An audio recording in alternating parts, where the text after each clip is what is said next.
اب قاعدے کی طرف آتے ہیں نہایت توجہ کے ساتھ، چونکہ علمی اور فنی بات کر رہا ہوں۔ اب میں بنیاد رکھ لیا حدیث نبوی سے، اب علمی اور فنی اصولی بات ہے، تو اس کے ایک ایک لفظ کو بڑی توجہ سے آپ سماعت فرمائیں گے تو انشاءاللہ پوری بات سمجھ میں آ جائے گی اور واضح ہو جائے گی۔ اب بڑا اہم اصول جو عرض کر رہا ہوں وہ یہ یاد رکھ لیں، تکفیر دو طرح کی ہوتی ہے، کسی کو کافر قرار دینا دو طرح کا ہے۔ ایک کہتے ہیں تکفیر مطلق اور دوسری قسم ہے تکفیر معین۔ تکفیر مطلق اور تکفیر معین، اس میں آسان طریقے سے فقہا اور ائمہ نے اس کو یوں بھی سمجھایا ہے اور اہل علم ہیں، علماء سمجھ جائیں گے۔ تکفیر مطلق یہ آ جاتا ہے کفر الفعل، یعنی کسی فعل کا کفر قرار پانا، یہ کہنا کہ ایسا کہنا کفر ہے، ایسا عقیدہ رکھنا کفر ہے، یہ کام کرنا کفر ہے۔ عموم کے ساتھ بات کرنی، کسی شخص کے تعین کے بغیر عموم پر بات کرنی کہ ایسا عقیدہ کفر ہے، ایسے کلمات کہنا کفر ہے، ایسا فعل کفر ہے، ایسا گمان کرنا کفر ہے، ایسا کرنے والا کافر ہے، ایسا عقیدہ رکھنے والا کافر ہے۔ کسی ایک معین شخص کے اوپر تکفیر کی بجائے عموم کے ساتھ کسی عقیدہ پر، کسی فعل پر، کسی عمل پر، کسی قول پر، کسی کلمہ پر کفر کا فتویٰ دینا کہ ایسا کہنے والا کافر ہے اور ایسا کہنا کفر ہے، اس کو کہتے ہیں کفر الفعل۔ اور دوسری شکل ہے، میں اس کی مثالیں آگے چل کے اختتام پہ دوں گا، احادیث آئی ہیں، بہت سی احادیث اس کے اوپر وارد ہیں جو اس کو سمجھا دیتی ہیں، وہ اینڈ پر میں انشاءاللہ مثالیں کوٹ کروں گا۔ اور دوسری ہے فعل الکافر، کفر الفعل اور فعل الکافر، کسی فعل کو کفر قرار دینا یہ الگ چیز ہے، اس میں احتیاط کم ہوتی ہے۔ پہلا تھا کسی فعل کو کفر قرار دینا کہ یہ کفر کا فعل ہے، کافرانہ فعل ہے، ایسا فعل کفر ہے، ایسا فعل کرنے والا کافر ہے، ایسا قول کفر ہے، ایسا قول کرنے والا کافر ہے، عموم کے ساتھ۔ یہ تکفیر مطلق ہے، تکفیر مطلق۔ اور اگر اس تکفیر کے ساتھ باب کفر میں بات کریں تو یہ ہے فعل الکفر، کہ کسی فعل کو کفر کہنا۔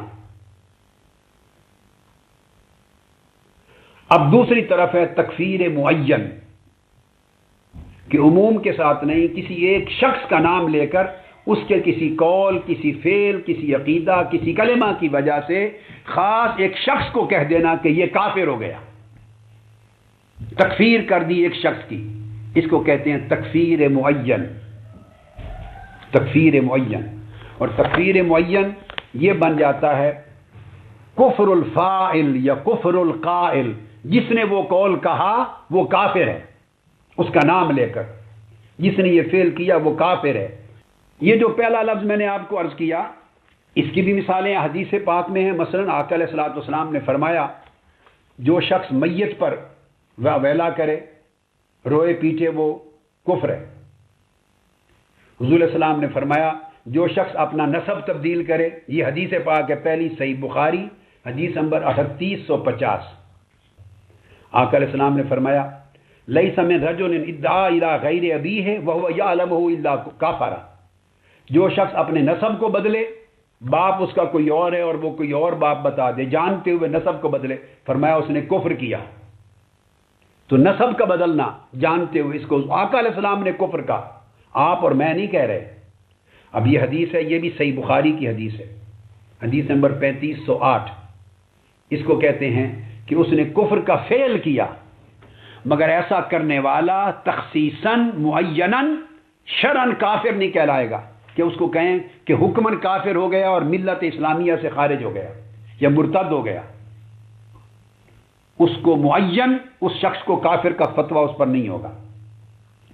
اسی طرح حدیث ہے صحیح بخاری کی حدیث نمبر 48، فرمایا سباب المسلم فسوق و قتالہ کفر، مسلمانوں کو گالی دینا فسق ہے اور ان کو مارنا قتل کرنا کفر ہے۔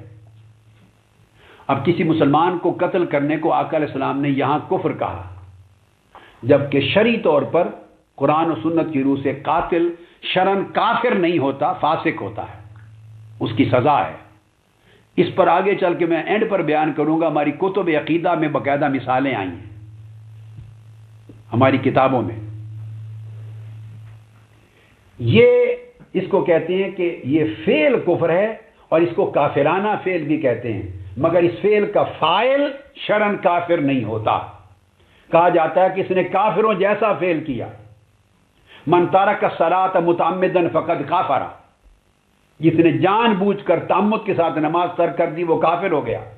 اس کی مختلف شرحیں کی گئی ہیں، مگر اس میں ایسے بھی ہیں ائمہ جنہوں نے اس کو شرعن کفر کا فتویٰ دے دیا اس حدیث کی روح سے، شرعن وہ شخص کافر گردانا گیا، مگر احناف اور ائمہ اہل سنت کی اکثریت اس کو شرعن کافر نہیں کہتے۔ وہ کیا کہتے ہیں؟ فقط کافرہ، یعنی اس نے کافروں جیسا فعل کیا، اس نے کفر کا فعل کیا، کیونکہ آقا علیہ السلام نے فرمایا، یہ بھی بخاری مسلم میں، بین العبد والکفر ترک الصلاۃ، کافر اور مسلمان کے درمیان فرق یہ ہے نماز پڑھنا یا ترک کر دینا۔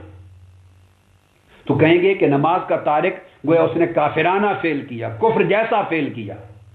تو یہ جو کفر کا فعل ہوتا ہے، فعل الکفر، اس کو کہتے ہیں کافرانہ فعل کیا، کافروں جیسا فعل کیا، مگر اس فاعل کو شرعن کافر نہیں کہا جاتا، کافر کا فتویٰ نہیں لگاتے۔